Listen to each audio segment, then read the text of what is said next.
Hello and welcome back to Deus Machina Demonbane.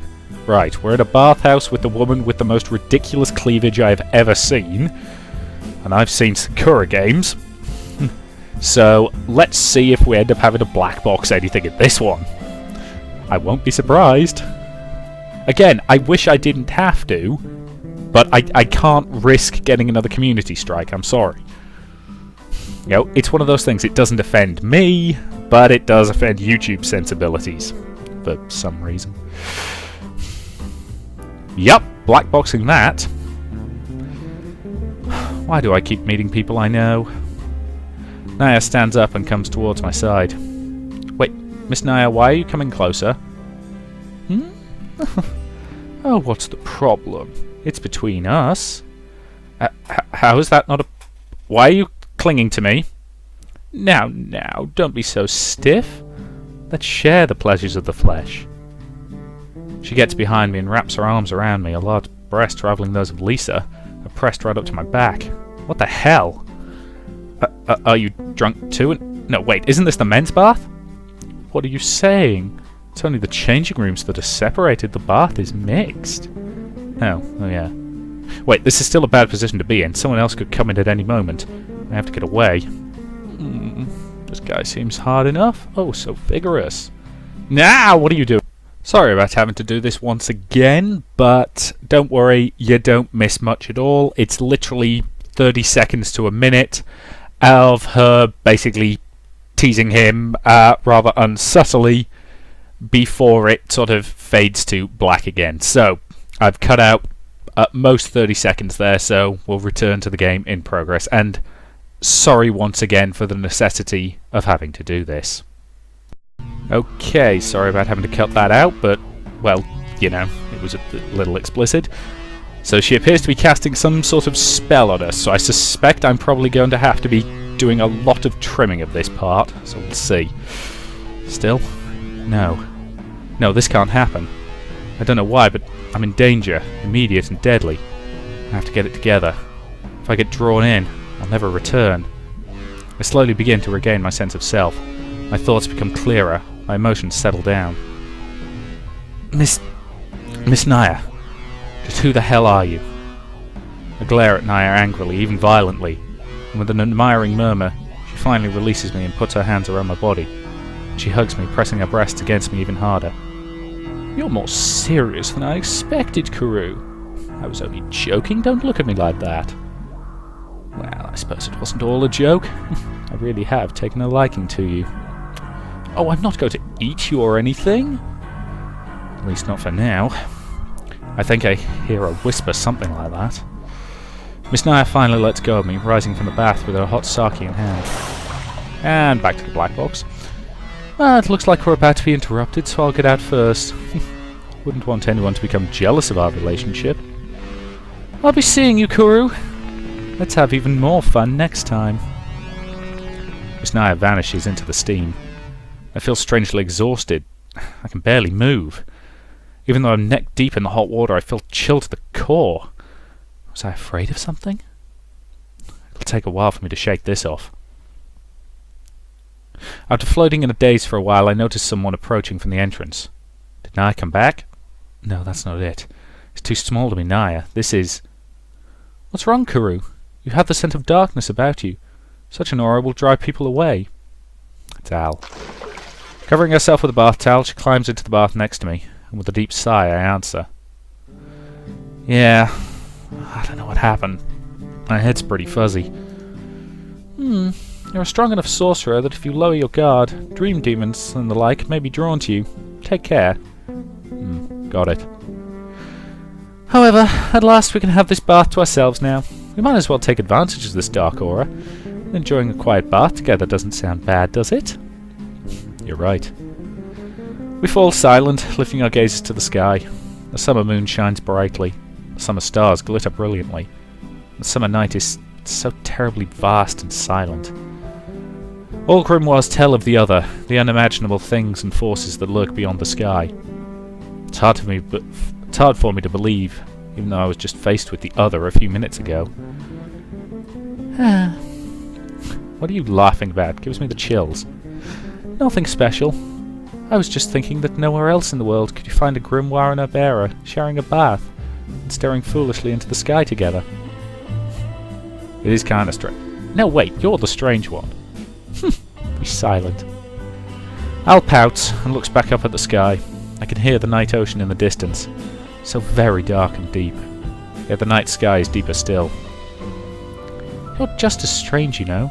I've lived for 1,000 years, fought alongside many mages, but I've never met someone like you. I am a grimoire, and all my masters have used me as such. That's only natural. Are those the lines of someone who dragged me into her fight, forced me to become a sorcerer, and took over my life? That's the mysterious part. My time with you has been emotional from the beginning, for both of us. Normally a mage and grimoire are merely using each other, but we're almost like comrades in arms, partners in crime. We just can't get rid of each other. At my words, Al's face suddenly lights up with a radiant smile. Yes, that's it. I like the sound of that. Within Al's smile is a side of her that I've never seen before. It seizes my heart, drawing me in. I find myself staring intently to her face. Al responds by frowning suspiciously, covering her body with her arms. What? Why are you staring at me like that? No, it's nothing. No doubt you are lusting after my flesh, you pervert. Hell no. Amid our playful banter, the summer night passes. The long, long procession marches, coiling through the darkness like a great serpent, with bulging frog-like eyes, thick lips, square faces, hunched backs, and many other somehow inhuman features. These are the people of Innsmouth. The procession extends from the tower to the high cliff on the Cape Point, from which each member, in turn, leaps into the sea. And the sight is wholly unnatural, for not one of them fears the deadly plunge. All that can be seen in their milky eyes are blind faith and fanatical devotion. They chant as one with all of their soul. Their inhuman voices cry out in supplication to the god who sleeps in the unknowable depths. Are we actually talking about Cthulhu here? Because I appreciate a lot of the mythology of this game is heavily H.P. Lovecraft inspired, which is fine. Authors take inspiration from all kinds of sources. And you can do all sorts of interesting things with it. Let's face it, I've just been listening to the Honor Harrington series, which is fairly blatantly inspired by the Hornblower series, but translated into space and interesting things done with it, so that's fine. So if they are about to use a creature that is blatantly Cthulhu, I'm not even going to have a major problem with it, providing they do something interesting with it. Okay? And I'll point out right now, my knowledge of the Cthulhu mythos is actually very, very limited. I like a lot of the ideas, but I've never actually read any Lovecraft, so I can't really comment. Pluthnuri Machnanafa Cthulhu Relay Welkanath Fatan. Yep, they're actually bringing in Cthulhu by name, fair enough. Pluthnuri Muthlara Cthulhu Relay Vunathlo Fatana. Pluthnuru Muthlara Cthulhu Relay Vunaga Flatan. Are they sacrificing themselves to their god? As one by one, in tide unceasing, they undertake their terrible dive. Their bodies sink to the bottom of the sea. No. Countless shapes undulate through the water like giant frogs or fish with arms and legs. A vast navy of shadows. Oh, so that's it. They are the people of Innsmouth. They weren't humans after all. Every last one of them swimming towards the same point, a lonely island distant from the shore.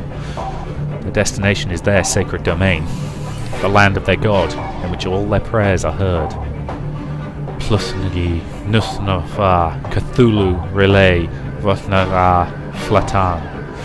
Pluthnagi Muthnana Cthulhu Relay Vanakra Fatan. Pluthnagi Muthlana Cthulhu Relay Vazara Flatan. A prayer of inhuman hate. A vengeful curse against the people who cast them out. The time has come. The time has come. Take it back. Take it back. Ah, how we miss the raw stink of the sea. The peaceful, loathsome, terrifying sea.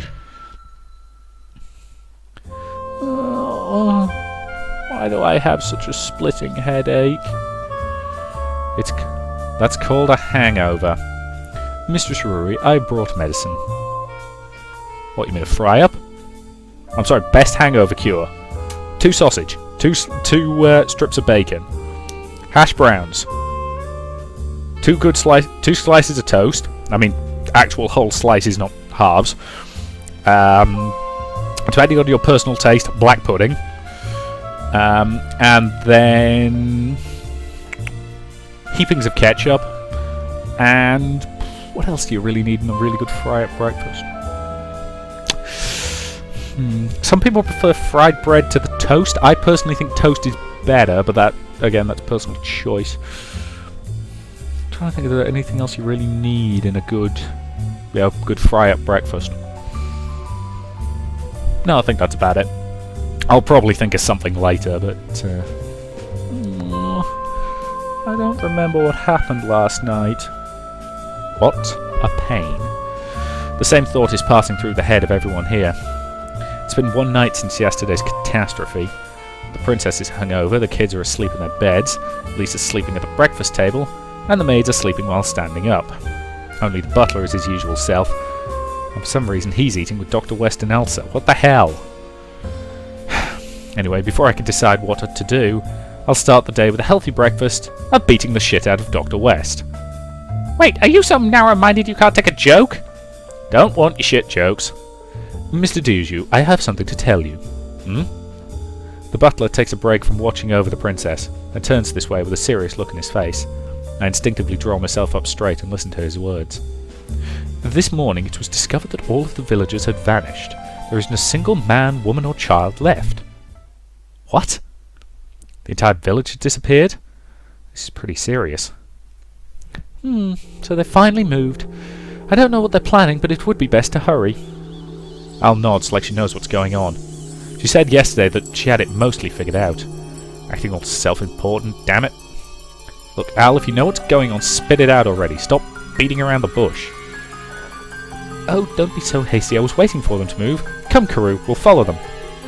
You keep talking about them. Who the hell are they? The people of the village, of course. Karoo, all of these incidents were likely caused by them. What? I knew the moment I caught their stink in the air. The sea is ruled by servants of the evil gods. In other words, the local religion is demon worship. I don't know why they decided to move now, but I don't imagine that they think highly of the Hatto group. They're planning something. What? And you kept silent all this time? Ow. The princess clutches her head and crouches down. She's probably panting from speaking too loud. Nal sees that and laughs wickedly. Well, we're here to deal with such creatures. Let's see. Servant, do they have any sort of shrine or temple to their god in these parts? There is one, I believe. The local people dedicated a temple on the island just offshore. Yes, that's it. Prepare a ship.